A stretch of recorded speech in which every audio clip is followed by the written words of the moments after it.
Following events at the DA, of course, they held their press briefing this morning and towards this afternoon as well. Let's cross over then to Manqoba. Manqoba, do you understand that you will be taking some questions or chatting to, rather, Solly Malatsi from the DA? But just as a start, there was quite an important question that our colleague Mzwandile raised at that press briefing that I'd like for us to discuss very briefly before you talk to your guest. He spoke about the perception, and that perception matters in politics, and the fact that we see here in the DA where people are saying, well, this is going back to being a white party. The fact that this perception could possibly be dangerous and that a white leader has again been elected. Take us through some of what was said at the press briefing about that. Well, certainly, Flo, you'll know that the issue of the DA becoming or seemingly being viewed as a white party, that has been one of the things that has been raised by many in the last few days, saying that with the election of John Steenhuisen, of course, the party is seemingly again taking a right-wing direction with regards to where it's going, and seemingly again going and looking whiter than before. And of course, that's one of the questions that my colleague Mzwandile had asked there about the perception, saying that, you know, perceptions are important in politics. How does the DA and how does the new leadership of the DA, the interim leader, plans to deal with this perception of the DA being seen, especially by many South Africans, as a white party? John Steenhuisen, of course, saying that, you know, he does believe that, you know, the DA is the right vehicle and that the DA is a party for all South Africans. He say even the leadership of the DA in its FEDCO and all of its structures is a diverse leadership, and therefore he believes that, you know, the DA speaks to all South Africans, and that it's simply not a party that speaks to a minority or the white South Africans only. And it certainly says this is what he's going to be fighting to kind of persuade South Africans going forward, as they say that they're going to now focus on reclaiming back their lost support. And of course, he says that he will use every single fiber of his energy to restore the party to victory again and onto a growth path, he says. But let me bring in Solly Malatsi now, who is the spokesperson of the DA. Solly Malatsi, of course, you've held another, successful election with John Steenhuisen being elected, and of course, Ivan Meyer being elected. But there's this perceptions, as we're talking now, about the party becoming more whiter and whiter. Is this something that you are also concerned about, and how are you going to address those perceptions? Look, I think in dealing with the perception, it is important to look at the depth of the leadership across the party and not to reduce the DA to simply who is the interim leader at the time. And that is why we invite the media and even all the analysts to look at the DA in its totality. What is the composition of the leadership of the DA and the Federal Executive Committee, which is the most senior decision-making forum for the leadership of the party. Let's look at the composition of the provincial leaders across the 9 provinces. Who are those individuals that lead the organization? It's a far diverse leadership of the party. Let's look at the leadership of the party even at Federal Council, which is again the highest decision-making body of the organization, representing the National Assembly Caucus, the MPL's network, the DA Women's Network, the DA Youth, the DA students, and all the party structures in this organization. By doing so, you'll be able to bear testimony to the fact that as an organization, we have a far more diversity in terms of the demographic composition of the leadership. And the second point is that leadership in the DA and policy formulation in the DA, it is not the sole discretion of one individual who so happens to be the leader at the time or the Federal Council chairperson at the time. It is done in consultation and with the consent at the end of the process of the Federal Executive and ultimately the Federal Council and Federal Congress, which is the mandate that these 2 leaders who have been elected today will have to lead the organization throughout the process of the policy conference, which will be an important platform to lay out the policy direction of the party, and secondly, to prepare for the Congress that is coming up in May, which the party has resolved that it needs to take place in May, so that we can have a permanently elected leadership.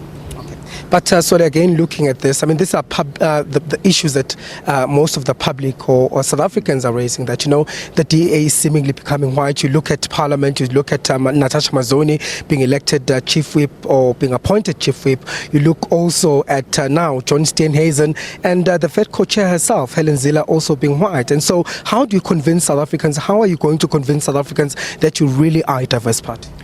The best response for the country to judges on our diversity is to look at the composition of the entire leadership, and secondly, to look at our policy offer in responding to the problems that confront South Africa. We are the only organization that confidently embraces non-racialism. And to get back to the institute, we celebrate the fact that for the first time in the history of the organization, we've got a female chief whip of the party who has been able to rise, having served the party as a student first, as a youth, and now in this important position. Because diversity is not just only about black people in positions of leadership. It is a diversity of skill, it is a diversity of gender, it is a diversity of experience, and all in totality that contributes to the overall diversity. And we are saying that ultimately we elect leaders on their best abilities to serve the organization, to take them forward. And you'll say there are instances, of course, wherein the criticism says that because John Steenhuisen is white, it means it's a setback for the DA. It's not. We promote the election of individuals on the attributes that they offer to the position, on the vision that they bring to the position, but also these individuals don't work in isolation or in silos. This is not some institute where one single person has the magical or the supreme powers to do as they wish, when they want, whatever, at any time they want. We are running a political organization that represents different South Africans from different backgrounds, from different genders, different cultures, different races. And it is because of that we have the strength that we have. Because ultimately it is which are the best ideas that can help grow the DA, which are the best ideas that can help present the solutions that face South Africans, which are the best ideas that can tackle inequality that continues to grow in South Africa, which are the best ideas that can help bridge the poverty divide in the country. Because ultimately it is the majority of poor people in the country that we are working towards finding solutions to improve their lives. Okay. And of course, John Steenhuisen also speaking about that he's the man that will take the party into a growth path. Do you have the confidence in him that, the FEDCO members that were here today have made the right decision? Well, the FEDCO members made the right decision. The decision is the outcome of the choices of the FEDCO members. And this is now the outcome that has been embraced by the party. The best thing about democracy is that the outcome of the outcome of a democratic process becomes the outcome of the organization.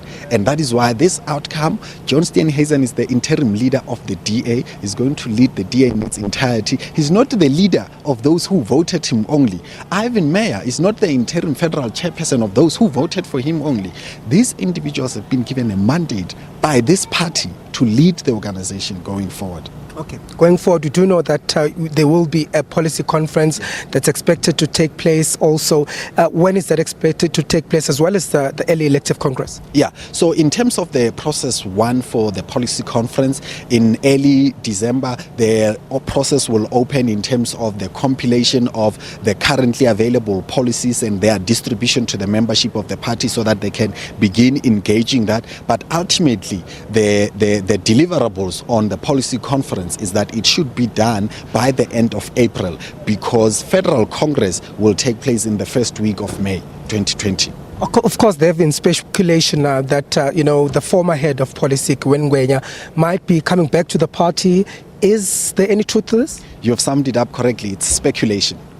Thank you. Solly Malatsi, who is the DA spokesperson, speaking to us there, of course, following the election of John Steenhuisen as the interim leader of the DA, as well as Ivan Meyer as the federal executive chair of the DA. Of course, both of them saying that they are going to be working very hard to take the party forward and to grow the party, with Ivan Meyer even saying that, the DA will be fighting to make its policies clear to the electorate, and that they're really going to be gunning to ensure that they win win back the trust of South Africans, which they believe had been compromised. Right, Manqoba, they were talking about the issue of making their policies clear, as you rightly say. And I did hear John Steenhuisen at some point saying that the party is moving away from talking about how bad things are under the ANC to talking about how good things can be under the DA. Can you give us a context within which John Steenhuisen was talking about that?